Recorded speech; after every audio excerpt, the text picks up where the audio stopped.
Bismillahirrahmanirrahim. Alhamdulillah wassalatu wassalamu ala Rasulillah wa ala alihi wa sahbihi wa man wala wa ba'd. Ikhwati fi din rahimani wa rahimakumullah. Kita lanjutkan kajian kita baca kitab Al-I'tisam bil Kitab wa Sunnah dari Sahih Al-Bukhari lil Imam Abi Abdullah Muhammad ibn Ismail ibn al-Mughirah Al-Bukhari rahimallahu ta'ala rahmatan wasi'ah. Pada pertemuan kita pada pekan sebelumnya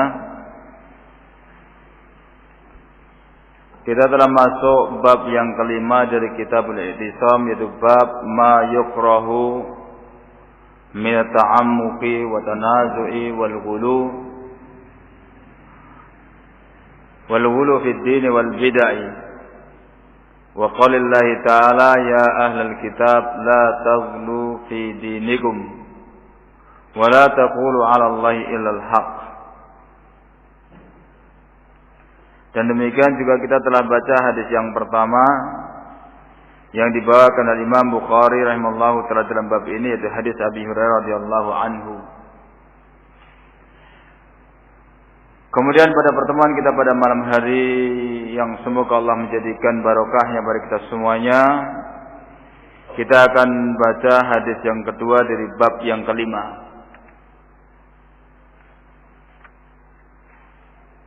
Qala al-Imam Al-Bukhari rahimahullahu taala haddatsana Umar bin Hafiz ibn Ghiyas wa huwa Umar ibn Hafiz ibn Ghiyas An-Nakhai Abu Umar Al-Kufi.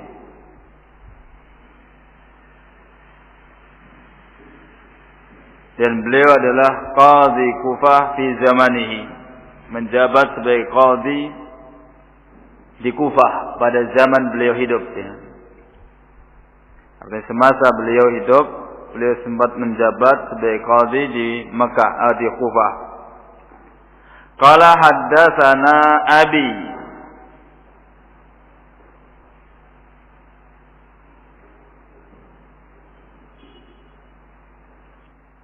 itu ma'ruf Hafiz bin Qiyas.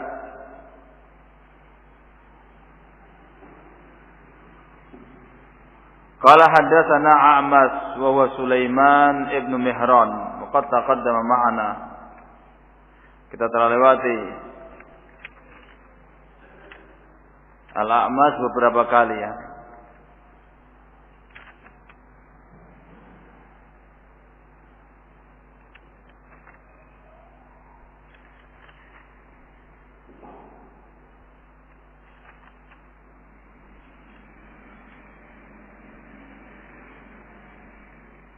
Sulaiman ibn Mihran al-Asadi Abu Muhammad al-Kufi, thiqatun hafidun wari'un wa arifun bi ilmi al-qira'at.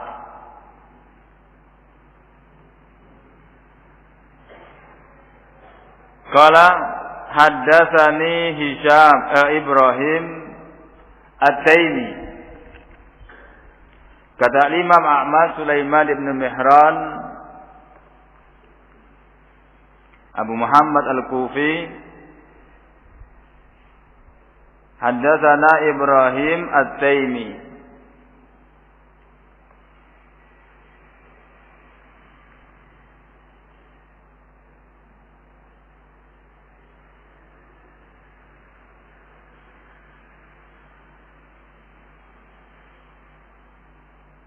Ini Ibrahim ibn Yazid ibn Shuraik ibn Tariq.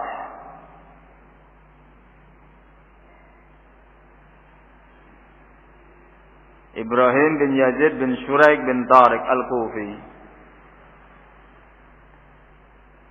Wa Abu, yaitu Abu Ibrahim Yazid Muhadram.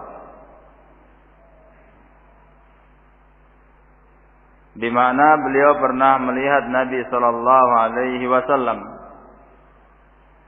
Akan tetapi beliau beriman setelah Rasulullah sallallahu alaihi wasallam wafat. Semasa Rasulullah sallallahu alaihi wasallam hidup dan beliau bertemu, melihat, belum lagi beriman. Baru setelah Rasulullah wafat, beliau beriman wa dakhala fil Islam. Qala, kata Yazid Ibn Shuraik At-Taimi rahimahullahu ta'ala, khatabana Aliyun radhiyallahu anhu ala mimbarin min ajurin.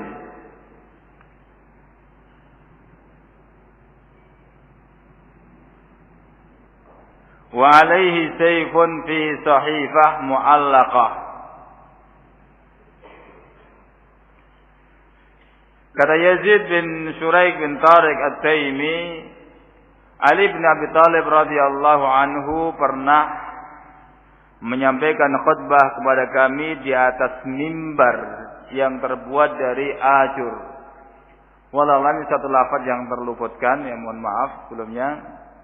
Diterangkan oleh Hafidz bahasanya ajur itu at-taub al-mashwi atau at-taub al-mashwi. Tapi maksud dari Yazid bin Shuraik menyebutkan itu untuk mempertegas bahwasanya beliau betul-betul hadir dan mendengarkan, menyaksikan ketika Ali bin Abi Thalib Amirul Mukminin menyampaikan khutbahnya ini. Dan khutbah ini disampaikan oleh Amirul Mukminin Ali bin Abi Thalib radhiyallahu anhu di Kufah semasa beliau menjabat sebagai khalifah.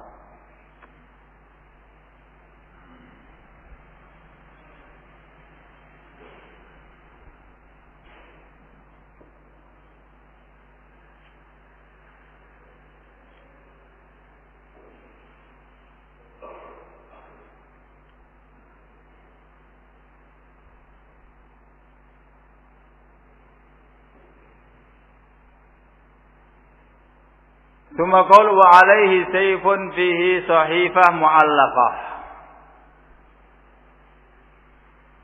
Dan padanya terdapat sebilah pedang, yang pada pedang tersebut digantungkan as-sahifah, itu lembaran-lembaran kertas. Diterangkan oleh sebagian surah hadzal hadis bahasanya dhamir wa alaihi memungkinkan untuk kembali kepada mimbar. Artinya pada mimbar tersebut ada sebuah tombak, pedang ditancapkan di mimbar, dan di pedang tersebut digantungkan sahifah, lembaran-lembaran kertas yang berisi catatan. Dan memungkinkan juga bahwasanya qaulu wa alaihi wa ala Ali, artinya Ali membawa sebuah pedang yang pada pedang tersebut terdapat atau dikaitkan lembaran-lembaran kertas berupa catatan beliau. Muhtamal.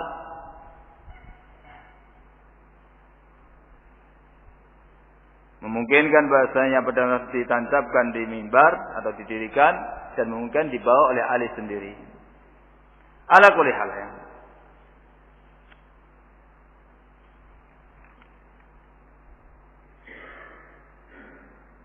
Faqala, kata Ali bin Abi Thalib ketika beliau berada di atas mimbar Kufah semasa beliau menjabat sebagai khalifah, sebagai Amirul Mukminin, beliau katakan, wallahi ma indana min kitabin yuqra'u illa kitabullahi wa ma fi hadhihi sahifah fanasaraha.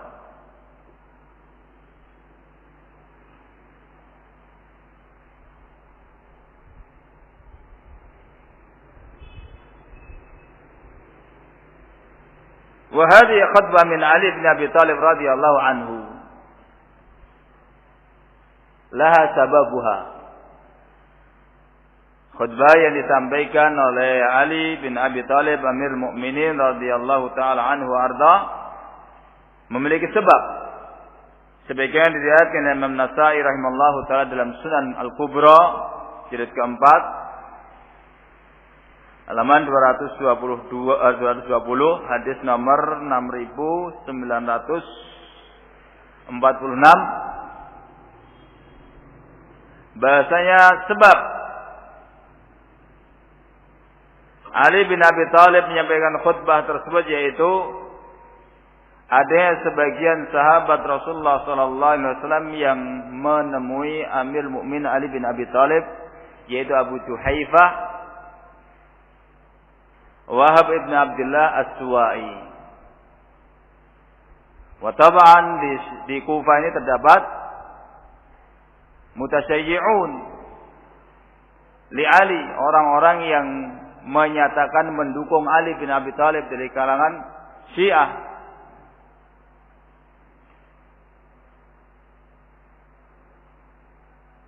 Wa haula al-mutasyayyi'un li Ali, orang-orang yang menyatakan sebagai Syiahnya Ali, pendukungnya Ali, pembelanya Ali, mereka berkeyakinan bahasanya Nabi sallallahu alaihi wasallam mengkhususkan kepada Ali dan keluarganya perkara-perkara yang tidak disampaikan kepada kaum muslimin secara umum.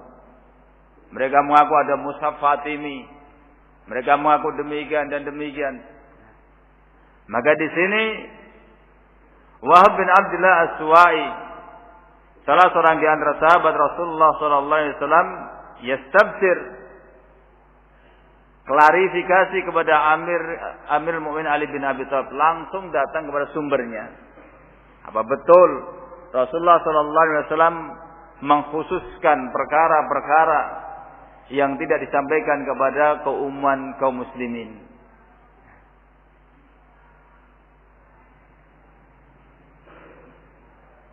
Maka faqala, kata Wahab bin Abdullah As-Suwa'i kepada Amir Mukminin Ali bin Abi Thalib dalam riwayat Imam Nasa'i, innaha huna aqwaman, sesungguhnya di sini di Kufah ini terdapat beberapa kaum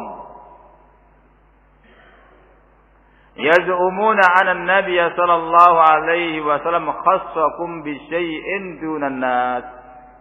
Mereka berkeyakinan, mereka meyakini bahwa Nabi sallallahu alaihi wasallam mengkhususkan engkau keluarga Ahlul Bait dengan perkara-perkara yang tidak disampaikan kepada kaum muslimin yang lainnya. Yang dimaksud dari Wahab bin Abdullah As-Suwa'i, aqwaman di sini itu kaum Syiah yang ada di Kufah.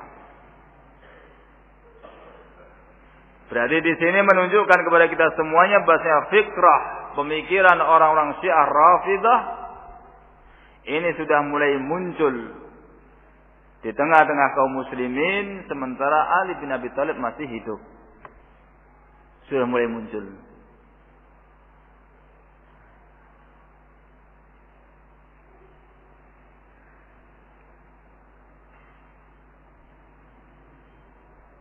Mereka berkeyakin ada mushaf Fatimah. Mushaf yang beredar sekarang ini enggak lengkap. Yang lengkap adalah mushaf Fatimi.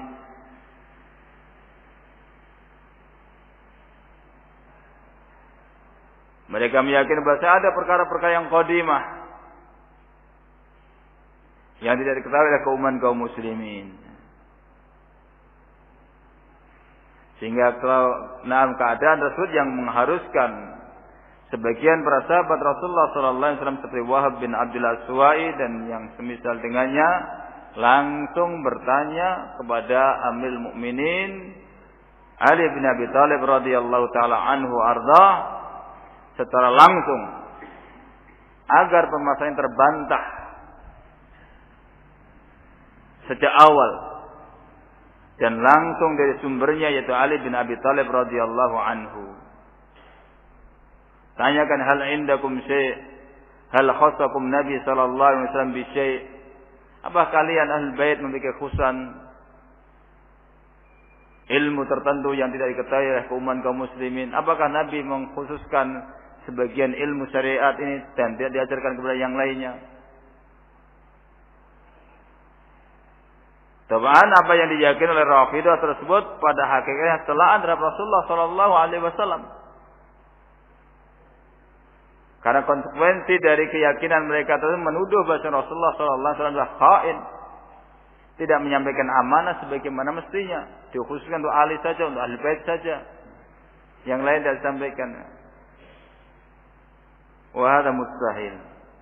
Maka Ali bin Abi Thalib radhiyallahu anhu sebagian dalam riwayat Imam Nasa'i rahimallahu taala menjawab, "La walladzi fallaqal habba wa bara'an nasmata."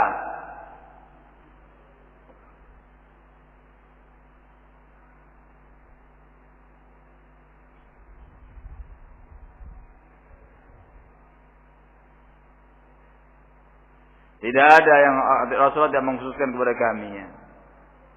Dibantah. Ya. Namun Ali bin Abi Thalib radhiyallahu anhu merasa bahasanya beliau tidak cukup dengan menjelaskan kepada seorang, dua orang di antara sahabat yang bertanya saja sampai beliau berpandangan untuk menyampaikan secara umum sehingga beliau naik ke mimbar sebagian dalam hadis yang di hadapan kita ini dalam riwayat Imam Bukhari. Bahasanya Ali bin Abi Thalib menyampaikan khutbah di atas mimbar dan beliau katakan wallahi ma indana inda ahlil bait. Yang dimaksud indana indi nafsi ana dan demikian keluargaku dan keluarga al-bait Rasulullah sallallahu alaihi wasallam enggak ada. Kitab yang dibaca, yang dijadikan pedoman, yang dijadikan rujukan, yang dijadikan penengah ketika terjadi tanazu' wal ikhtilaf, enggak ada. Ma indana min kitabin yuqra illa kitabullah wa ma fi hadhihi sahifah. Enggak ada. Rasulullah sallallahu alaihi wasallam mengkhususkan kepada kami al-bait satu perkara yang tidak disampaikan kepada kaum muslimin. Enggak ada kitab yang lain yang dibaca kecuali yaitu kitab Al-Qur'an dan apa yang tertulis dalam lembaran-lembaran ini. Fanasyaraha kemudian Ali pun membukakan lembaran tersebut dan dibacakan kepada kaum muslimin yang ada di situ. Fa idza fiha asnanu al-ibli. Ternyata di antara yang ditulis oleh Ali bin Abi Thalib dalam lembaran-lembaran tersebut adalah penjelasan Rasulullah sallallahu alaihi wasallam terkait dengan usia unta yang akan digunakan untuk kurban. Berapa umurnya? Ini suatu yang khusus atau umum ini? Umum, bukan sesuatu yang Rasulullah khusus untuk Ali bin Abi Thalib. Kalau seandainya Ali enggak menulis ini dalam sahifah pun, banyak sekali sahabat Rasulullah yang menulisnya dalam catatan-catatan mereka. Fa idza fiha fi sahifah asnanul ibil, penjelasan Rasulullah terkait dengan usia binatang kurban atau unta yang akan dikorbankan.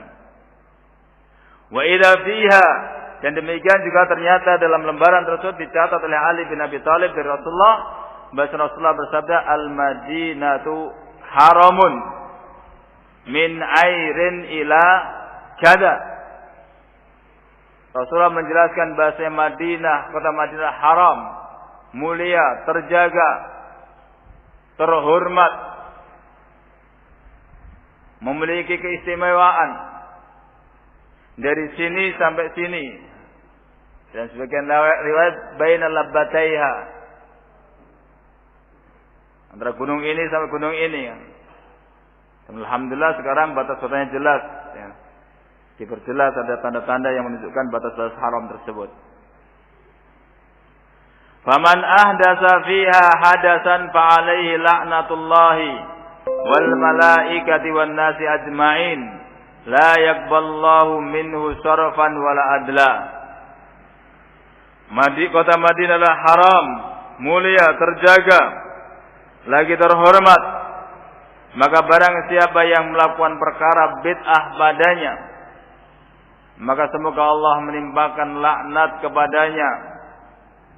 Semoga Allah, malaikat dan segenap kaum muslimin melaknatnya. Ini doa Rasulullah. La yaqballahu minhu sarfan wala adla. Allah tidak menerima tebusan wala gantinya. Allah enggak akan menerima tebusan dan ganti darinya. Bagi orang yang melakukan bid'ah, melakukan muhdasah di Madinah. Wa idza fihi, dan ternyata juga dalam sahifah yang ada dalam catatan Ali bin Abi Thalib radhiyallahu anhu tersebut, disebutkan juga zimmatul muslimina wahidah yus'a biha adnahum faman akhfara musliman fa'alaihi la'natullahi wal malaikati wan nasi ajmain la yaqballahu minhu sarfan wala adla. Ditulis oleh Ali bin Abi Thalib dari Rasulullah sallallahu alaihi wasallam, bahwa Rasulullah menyatakan zimmatul muslimin wahidah, janji kaum muslimin, janji di mana kaum muslimin mereka berjanji adalah sama, satu, yus'a biha li'adnahum,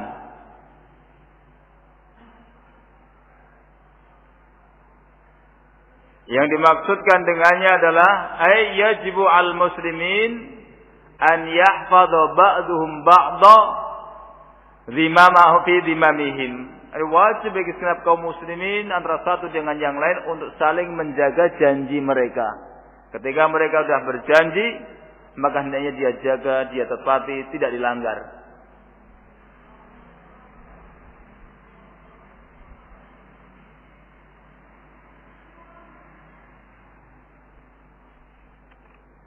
Faman akhfara musliman, barang siapa yang menyia-nyiakan janji seorang muslim, fa alaihi la'natullah, semoga dia dilaknat oleh Allah, dilaknat oleh malaikat, dilaknat segenap manusia, di mana Allah dia akan menerima ganti dan tebusan darinya. Ini menunjukkan kepada kita semuanya bahwa wajib bagi segenap kaum muslimin untuk saling menjaga janji mereka, dan tidak boleh menyia-nyiakan seorang zimmah, janji seorang muslim, walaupun dia adalah orang yang paling terendah. Yus'a biha adnahum. Hatta mereka yang terendah tidak boleh disia-siakan, enggak boleh dilanggar, enggak boleh didolimi.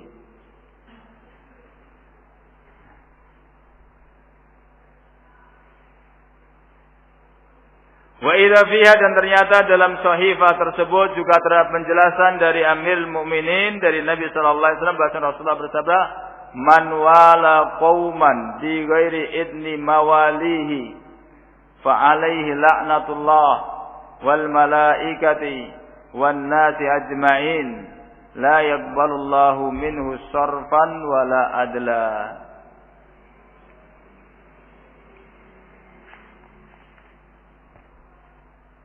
Man wala qauman man idda'a, barang siapa yang mengaku bahasa dia maula Bani Fulan, walaysa minhum, bahkan padahal dia bukan maula Bani Fulan. Ketika ada kabilah atau keluarga yang mulia, maka dia nisbatkan ke sana, ana maula Bani Fulan, ana maula Bani Hasim, ana maula Bani Asad, atau yang semisal dengannya. Walaysa huwa min Bani Hasim wala min Bani Asad wala maula dari kabilah yang dia mengaku kepadanya. Dia ingin mendapatkan kemuliaan dengan penisbatan tersebut. Maka Rasulullah sallallahu alaihi wasallam katakan, orang yang seperti ini ya, yuwali qauman, mengaku bahwa dia adalah maula dari suatu kaum tanpa izin darinya, artinya bukan pada hakikatnya ada demikian. Maka Rasulullah mendoakan semoga orang itu dilaknat oleh Allah, dilaknat oleh para malaikat, dan dilaknat segenap kaum muslimin, di mana Allah enggak akan menerima tebusan ataupun ganti darinya. Ikhwati fiddin rahimani wa rahimakumullah. Maka kita dapatkan di sini sahifah, lembaran-lembaran kertas yang berisi catatan Amirul Mukminin Ali bin Abi Thalib dari Rasulullah sallallahu alaihi wasallam, ternyata bukan suatu yang bukan kekhususan. Bahkan asya ma'rufah, perkara-perkara yang ma'ruf. Sekiranya Ali bin Abi Thalib radhiyallahu anhu tidak mencatatnya, maka akan didapatkan dari riwayat-riwayat yang lain yang diriwayatkan oleh para sahabat yang lainnya. Wa inna ma akan Nabi Ali radhiyallahu anhu mencatatnya adalah agar tetap terjaga, kapan saja dia mau memurojaah, mau mengingatkan kembali, sehingga enggak lupa. Sebagian para sahabat yang lainnya juga mencatat hadis-hadis Nabi atau sebagian hadis yang mereka dengar dari Rasulullah sallallahu alaihi wasallam.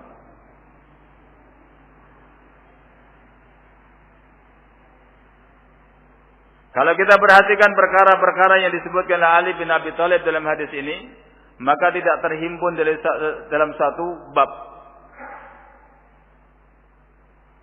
Dikatakan para ulama, la yajma'uha dhabitun. Tidak terkumpul dari suatu ketentuan tertentu. Di bab fikih saja atau bab akidah saja, enggak. Masail mutafarriqah. Terkumpul dalam satu perkara yaitu sunnah Rasulullah sallallahu alaihi wasallam. Berarti enggak ada keistimewaan di sini untuk Ali. Sebagaimana diakukan dan didakwakan oleh kaum Syiah Rafidhah. Yang mana mereka mengaku bahwasanya Ahlul Bait mereka dikhususkan Rasulullah sallallahu alaihi wasallam dengan perkara-perkara tertentu.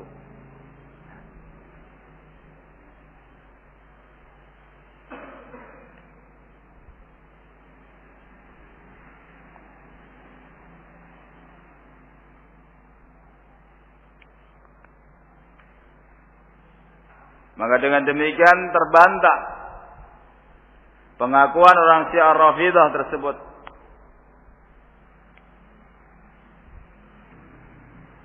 Bahasa Rasulullah sallallahu alaihi wasallam mengistimewakan Ali bin Abi Thalib, mengistimewakan Al-Bait dengan perkara-perkara yang tertentu, yang khusus telah khusus tidak disampaikan kepada yang lainnya.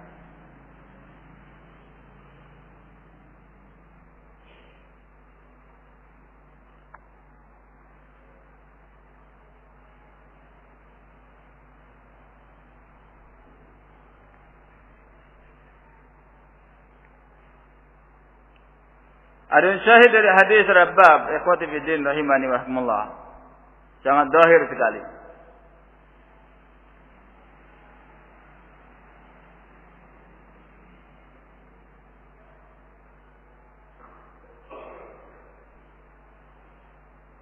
Atau sebab yang dengannya Imam Bukhari rahimahullahu taala memasukkan hadis Ali bin Abi Thalib dalam bab ma yukrahu min at-ta'ammuq wa tanazu' wal ghulu fid din wal bidah. Apa keterkaitan hadis ini dengan bab at-ta'ammuq wa tanazu' wal ghulu wal bidah? Keterkaitan hadis ini dengan bab yaitu dari sisi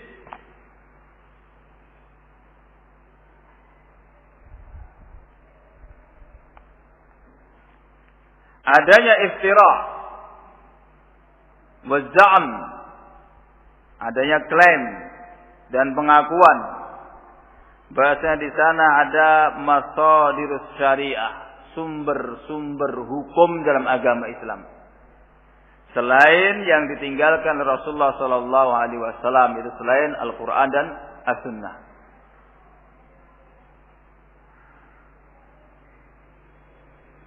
Dan tentu saja ini adalah seperti yang dikatakan oleh para ulama, a'zamu ma yudkhiluna fil ghuluwi fid din. Keyakinan adanya sumber rujukan yang lain selain Al-Qur'an dan As-Sunnah di dalam agama Islam. Ini bukan perkara yang terbesar yang menyebabkan kaum muslimin terjatuh dalam sikap ghulu.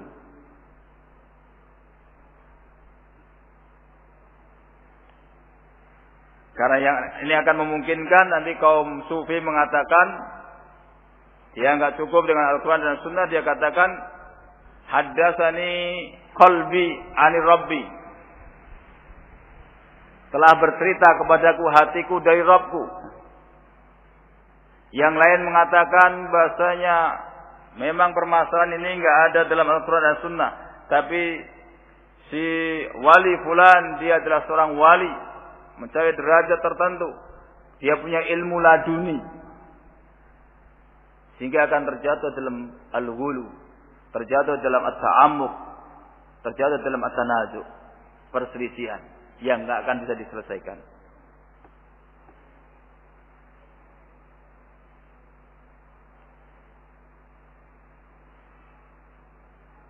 Sebagaimana yang terjadi dalam kaum Syiah Rafidhah. Mereka meyakini ada mushaf Fatimi, ya. Mereka meyakini bahasanya anak Nabi khassa Ali bi ulum, dengan ilmu-ilmu tertentu yang tidak disampaikan Rasulullah kepada selainnya. Rasulullah mengkhususkan al-baitnya dengan syariah tertentu yang tidak disampaikan kepada yang lainnya. Di samping ini adalah iftira 'ala Allah,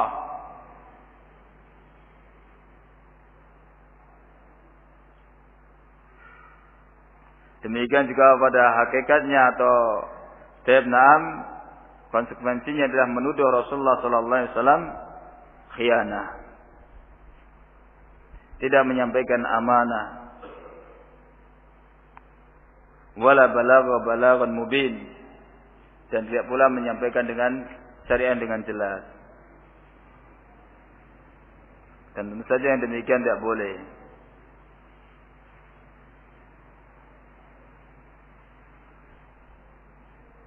Dan jawaban yang disampaikan Ali bin Abi Thalib ketika beliau mengatakan wallahi, pakai sumpah dia. Kalau saya tidak sumpah pun diterima, li'annahu rajulun salih. Beliau jawab, wallahi ma indana min kitabin yuqra illa kitabullah. Wa ma fi hadhihi sahifah. Demi Allah, tidak ada di sisi kami Ahlul Bait suatu kitab yang dijadikan bacaan, rujukan, pegangan dalam beragama, dalam berakidah, dalam beribadah kecuali kitabullah, dan demikian juga apa yang ada dalam lembaran-lembaran catatan kertas ini. Dan itu pun yang ada dalam lembaran-lembaran tersebut bukan perkara yang khusus, bahkan perkara yang ma'rufah di dinil Islam, di mana para sahabat Rasulullah sallallahu alaihi wasallam mengetahuinya, mendapatinya dari Rasulullah sallallahu alaihi wasallam. Sebagian didapatkan oleh Ali bin Abi Thalib. Sehingga jawaban Ali bin Abi Thalib ini merupakan a'zamu ma yagliku baba atanattu wa ta'ammuq wal ghulu fid din. Jawaban Ali bin Abi Thalib merupakan perkara yang paling besar dalam menutup pintu ghulu, pintu atanattu wa ta'ammuq di dalam urusan agama.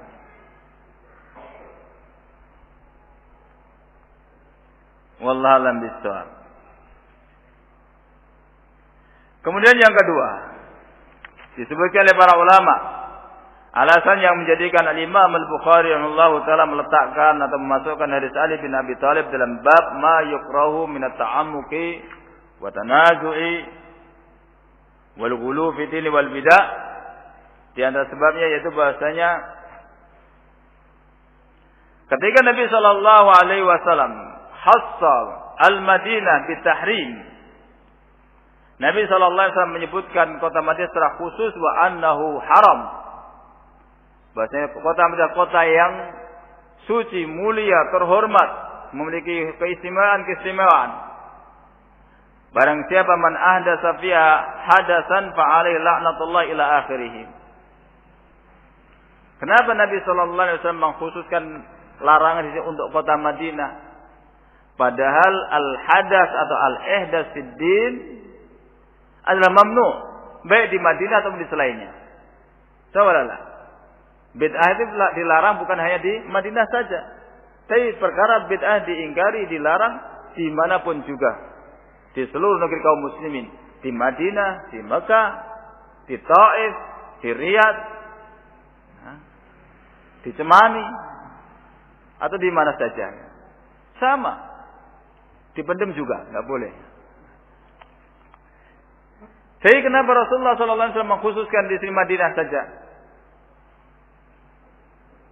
Yang demikian dikarenakan Rasulullah mengkhususkan Madinah secara khusus dalam melarang terjadi bid'ah adalah dikarenakan Madinah adalah darus sunnah, dikarenakan Madinah darul hijrah, dikarenakan Madinah ma'ziru al-iman.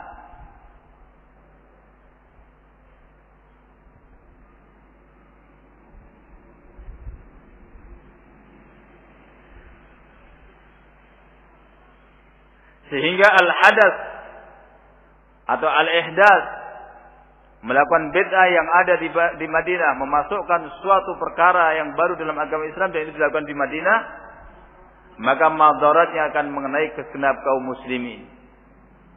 Karena kaum muslimin akan melihat, loh ini di Madinah juga ada, kan demikian. Ini dikerjakan oleh ahli Madinah, terkhusus di zaman Rasulullah sallallahu alaihi di zaman sahabat Rasulullah sallallahu alaihi wasallam. Amalan mereka akan dilihat.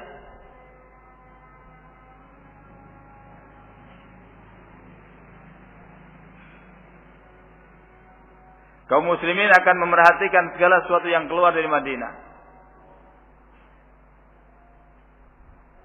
Mereka akan memerhatikan segala sesuatu yang keluar dari Madinah, yang itu tidak akan mereka perhatikan apabila terjadi tempat yang lainnya. Misalnya ketika terjadi sesuatu dipendam, nggak akan dipertimbangkan kan kita. Tapi ketika itu terjadi di Madinah, demikian juga halnya di Mekah, akan di Mekah aja demikian, di Madinah aja demikian. Sebagai contoh apa? Kubah biru, kubah hijau Rasulullah sallallahu alaihi wasallam. Dijadikan hujah oleh sebagian. Itu kuburan Rasulullah juga di dalam Masjid Nabawi. Itu para Wahabiyun mengingkari luar biasa. Di negeri Wahabi ada kubah itu besar kali di atas kubur Rasulullah sallallahu alaihi wasallam. Vietnam akan dilihat. Maka di sini Rasulullah SAW mengkhususkan Madinah. Al-Madinatu haram min airin ila kada wa kada. Faman ahdatsa fihi hadasan fa alaihi laknatullah wal malaika wan nas ajmain. La yaqbalullahu minhu sarfan wala adla. Karena sebabnya ini. Walaupun secara umum al-ihdats fi din adalah muharram la yajuz.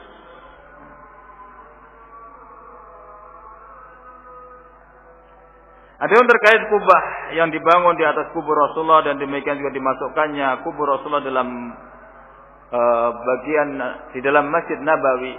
Kenapa tidak dibongkar saja, diruntuhkan saja?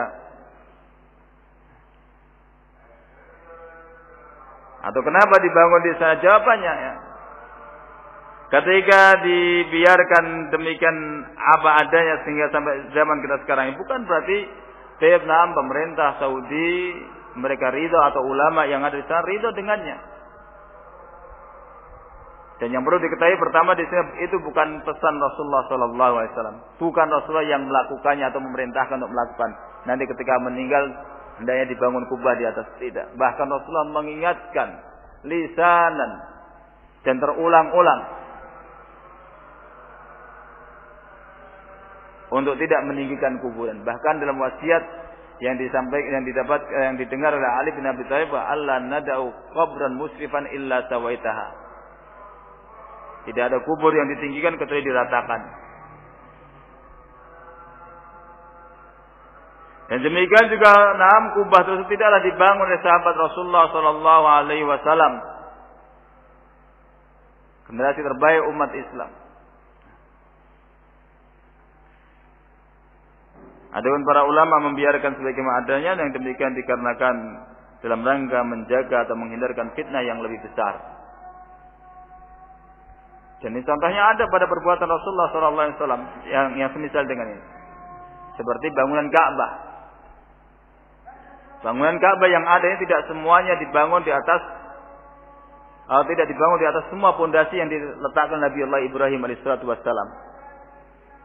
Bahkan di sana ada sebagian pondasi yang tidak didirikan bangunan padanya, itu Hijr Ismail. Rasulullah mengatakan kepada Aisyah, laula anna qaumaki haditsu ahdi bi kufrin la hadamtu al-Ka'bata wa la banaitu ala qawaidil Ibrahim. Kalau sekiranya bukan dikarenakan kaummu baru saja meninggalkan kekufuran dan masuk Islam, maka saya akan runtuhkan Ka'bah dan saya akan bangun kembali di atas fondasi yang diletakkan Nabi Allah Ibrahim. Sampai Rasulullah meninggal tidak diwujudkan itu, karena hadir fitnah. Pada pemerintahan Khalifah Abdullah bin Zubair radhiyallahu anhu,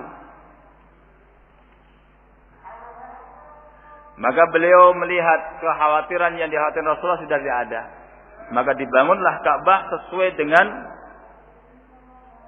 fondasi yang diletakkan Nabi Allah Ibrahim. Begitu Abdullah bin Zubair terbunuh dan digantikan oleh penguasa berikutnya, diruntuhkan lagi dan dikembalikan sebagaimana zaman Rasulullah. Sampai kepada Imam Malik, kenapa tidak kembalikan kepada fondasi yang diletakkan Nabi Allah Ibrahim? Kami enggak ingin Ka'bah ini jadi mainan para penguasa. Ini ganti penguasa, hancurkan lagi. Ganti penguasa, balikkan lagi. Enggak selesai, maka dibiarkan sebagai. Maka demikian juga halnya tentang kubah yang ada di atas kubur Rasulullah sallallahu alaihi wasallam. Bukan berarti para ulama dan penguasa yang di sana ridho dengan hal itu. Akan dalam rangka menghindar mafsadah yang lebih besar. Wallahu a'lam bishawab.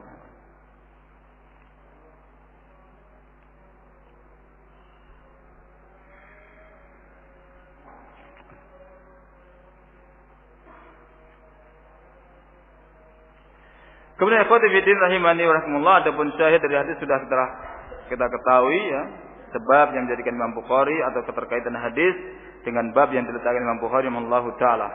Zahir sekali, jelas sekali. Dan di hadis ada beberapa faedah yang lain. Di antaranya adalah Ta'ibnam jawazu al-halfu biduni istihlaf.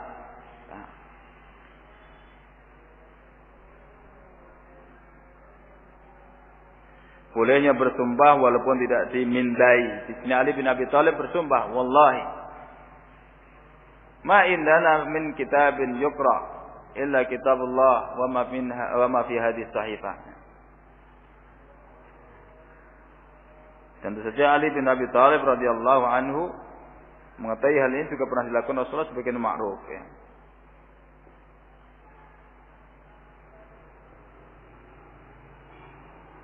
Yang berikutnya adalah jawazu kitabatul hadis. Boleh untuk mencatat hadis ya. Seperti yang dilakukan oleh sebagian para sahabat.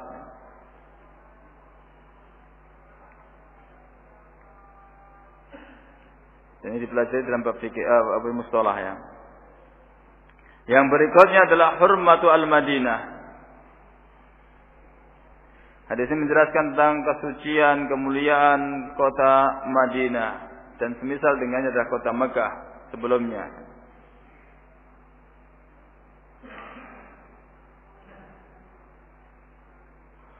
Yang berikutnya tahrimu al-bid'ah. Haramnya bid'ah. Dan akan lebih besar lagi larangan dan lebih keras lagi larangan dan lebih besar dosanya ketika bid'ah itu dilakukan di kota suci Madinah dan demikian juga kota suci Mekah. Karena madarahnya adalah azim. Karena Mekah dan Madinah adalah bukan rujukan kaum muslimin, di mana pandangan mereka akan tertuju ke sana.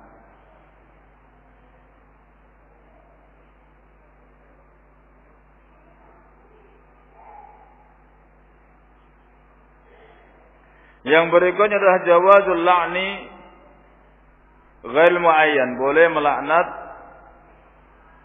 kepada seorang tanpa bolehnya melaknat tapi bukan kepada orang tertentu.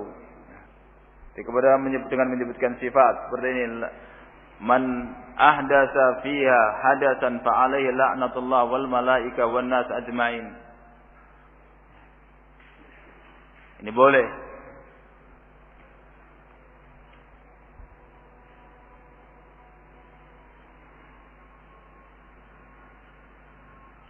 Saya mumpung teringat terkait dengan masalah al-halaf tadi ya. Tentu saja seorang tidak mudah untuk menjaga lisannya, tidak sedikit-sedikit dia bersumpah. Tapi hendaknya dia betul jaga, tidaklah bersumpah kecuali benar dan tidaklah dia bersumpah kecuali untuk perkara yang besar. La taj'alallahu 'urdatan li aymanikum wahfadhu aymanakum. Dan jagalah sumpah kalian. Artinya ketika seorang sudah bersumpah ya sudah harus ditepati. Dan tidak bersumpah kecuali dalam kebenaran, bukan dalam kebatilan apalagi dusta. Sudah bohong dia bersumpah, dia jadikan nama Allah sebagai taruhannya. Hadza la yajuz, muharram.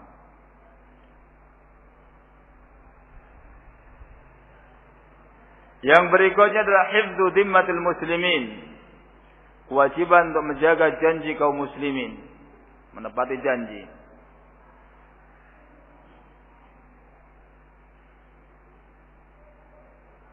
Sebagai kata Rasulullah katakan dhimmatul muslimin wahidah yus'a biha adnahum, sekalipun terhadap orang yang paling rendah, paling bawah posisinya, maka tetap diupayakan untuk menepatinya. Dan barang siapa yang memiliki janji ini kabirah min kabair, karena Rasulullah mendoakan di man akhfara aidayya, dhimmatal muslim, dia sia-siakan, dia langgar, maka didoakan fa alaihi la'natullah wal malaika wan nas ajmain. Hati-hati. Ya kabirah minal kabair.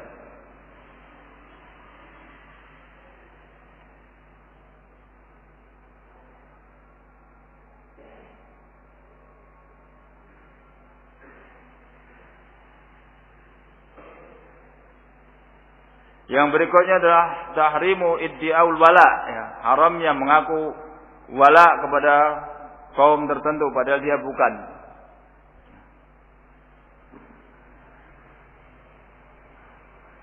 Kalau dia bukan maula Bani Hashim, ya enggak usah katakan maula Bani Hashim. Ya. Maula Bani Asad, dia bukan dari Bani Asad, jangan nyampaikan bahasa ana min mawali Bani Asad. Ya. Ini juga termasuk yang diharamkan Rasulullah sallallahu alaihi wasallam di sini. Hadza wallahu alam, beberapa faedah yang bisa kita sampaikan.